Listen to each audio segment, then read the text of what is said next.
हाँ।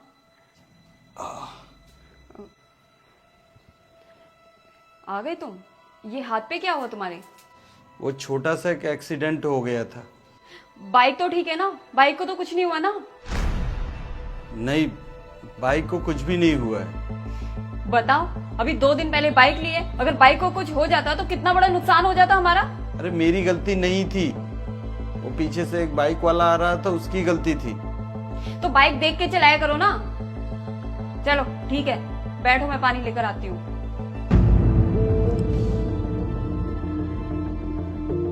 सैलरी मिलने वाली थी ना तुम्हें? मिल गई ना?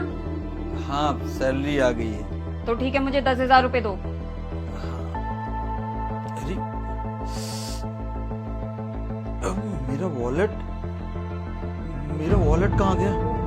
लगता है जहाँ पे एक्सीडेंट हुआ था ना, वहीं पे मेरा वॉलेट गिर गया और मेरी पूरी सैलरी भी गिर गई। लो, हो गया काम तुम्हारा। पूरा का पूरा वॉलेट वहीं पे गिराया आया हूँ। अब बताओ मैं घर का खर्चा कैसे चलाऊंगी? अरे मुझे पार्टी में जाना था तो उसके लिए पार्लर जाना था, नए कपड़े लेने थे, सैंडल्स लेनी थी। अब मैं कहाँ से लूंगी, कैसे लूंगी?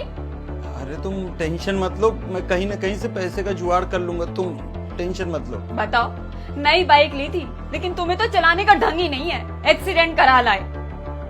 देखो, मुझे ना 20,000 रुपए चाहिए। अब चेक कहीं से भी ला कर दो। ठीक है, कल ला के मैं तुम्हें कहीं से देता हूँ।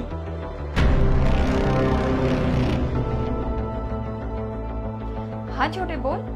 जीजा को ज्यादा चोट तो नहीं आई है? तुझे कैसे पता? अरे वो दीदी बाइक मैं ही चला रहा था और मेरी ही गलती थी। तुझे तो चोट नहीं लगी ना? नहीं, मुझे चोट नहीं लगी है। अच्छा हाँ, वो जीजा को बोल देना, उनको वॉलेट मेरे पास ही पड़ा है। हाँ ठीक है, मैं बोल दूंगी। सॉरी, तुम्हारा वॉलेट मेरे भाई के पास रखा है। अगर एक्सीडेंट भाई से हुआ था तो मुझे बताना चाहिए था ना।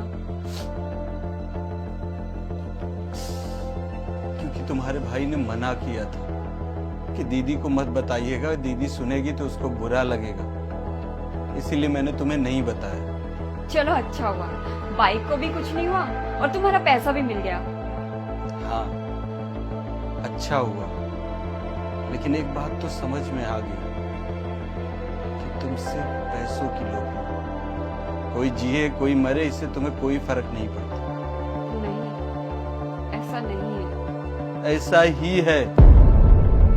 जैसे दरवाजे पे आया तो तुमने सबसे पहले क्या बोला कि बाइक कैसी है? तुमने एक बार ये नहीं पूछा कि मैं कैसा हूं? पानी पी रहा हूं और तुम्हें पता है कि मेरे हाथ में चोट लगा हुआ है, फिर भी तुम क्या बोल रहे हो कि पैसा दो। तुम्हें शॉपिंग करने जाना है, पार्लर जाना है, तो तुम्हारे लिए तो सिर्फ पैसा ही मायने रखता है ना।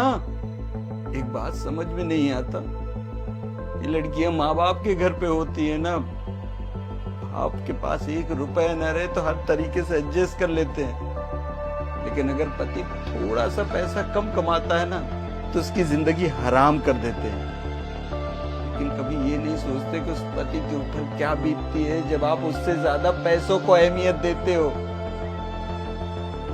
जब से हमारी शादी हुई है, आए दिन सिर्फ तुम पैसा पैसा करती रहती हो। सोचो, तुमसे ज्यादा जिस दिन मैं पैसों को अहमियत देने लगूंगा तब तुम्हारे ऊपर क्या बीतेगी, तब तुम्हें इस चीज का दर्द समझ में आएगा।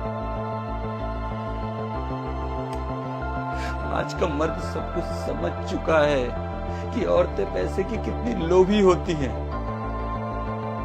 इसीलिए वो अपनी जिंदगी में जीवन बीमा भी करवा के रखता है, ताकि वो दुनिया से चला जाए तो उसकी बीवी को किसी प्रकार की दिक्कत ना हो। नहीं तो दुनिया में ऐसा कौन सा शख्स है जो अपनी ही मौत पे पैसा मिलने वाली चीजों पे साइन करे? लेकिन वो सिर्फ मर्द होता है, मर्द। लेकिन जब तुम लोग मर्दों की कदर नहीं करते तो वो टूट जाता है, जिस तरीके से मैं टूट चुका हूं। तुम्हारे सामने कोई भी बातें रखने से पहले 100 बार सोचता हूं कि दिल की बात बताऊं कि नहीं। पता है क्यों? क्योंकि तुम्हारे लिए सिर्फ पैसा मायने रखता है और मेरे लिए तुम्हारी खुशी मायने रखती है। कभी एक बार सोचना कि अगर मेरी जगह तुम होती तो तुम्हारे ऊपर क्या बीतता। जरूरतों की वजह से मैं पैसा पैसा करती हूँ। हाँ, पैसा अहमियत रखता है, लेकिन क्या इंसान की जिंदगी से ज्यादा पैसा अहमियत रखता है? एक बार सोचना, ये पति ही ऐसा शख्स होता है जो अपने बीवी बच्चों के आंख में कभी आंसू नहीं आने देता, लेकिन बीवी आए दिन उसको चोट पहुंचाती है। क्या मर्दों की आंसुओं की कोई कीमत नहीं होता? सोचना एक बार। वो परिवार की ज़रूरतें पूरी करता है मगर कुछ नहीं लेता अपने लिए। कदर कर लो उस मर्द की थोड़ी जो दिन रात मेहनत करता है अपने परिवार के लिए।